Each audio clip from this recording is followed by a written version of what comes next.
The hallway smelled wrong before anything else did. Not merely dust or mildew, but a thin metallic tang, like rain remembered on a tin roof.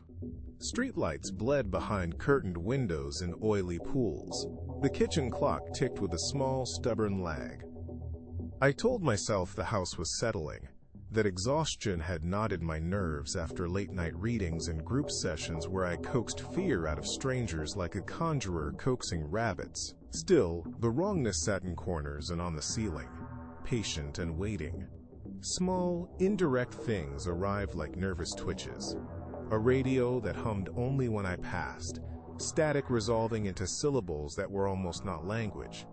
The neighbor's cat staring at nothing in the yard and hissing until its eyes seemed to glow. Floorboards that remembered steps I had not taken. I began to see patterns, shadows pooling at noon, the air tasting salt one moment and iron the next. People I'd lectured about dread wrote back in thin, unfamiliar scripts, their signatures slurred into constellation-like shapes. My grip loosened, not all at once, but by degrees. I left myself notes in the morning, and found them unreadable by dusk. Faces in the mirror blurred at the edges, as if some indifferent editor was erasing features. I dreamed of conferences where my lectures ran backward. Listeners unlearned fear and acquired a hollow curiosity in its place. Paranoia became mechanical. I bolted locks, walked the perimeter of memory, checked hinges and windows, whispered into recorders, and on playback heard a voice answer a question I had not asked. The confrontation arrived without fanfare. One night the ceiling folded back like an eyelid. Above, a field of geometry rolled and heaved. Not stars, but a living blueprint of angles and purpose. Shapes converged into an intelligence that did not look at me so much as rearranged the idea of looking.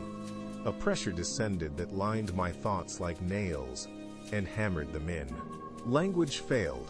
Every metaphor I'd used to invite fear into a room was swallowed and returned, refracted, a theorem that made my bones fluent in impossible grammars. Afterward, my palms bore prints that were not mine, and the calendar had rewritten itself with nights I had not lived. The house went on as if nothing had happened. The streetlight hummed with obliging indifference. I am learning the small sounds that slide between heartbeats, and sometimes at 2 in the morning the radio answers with perfect, patient geometry.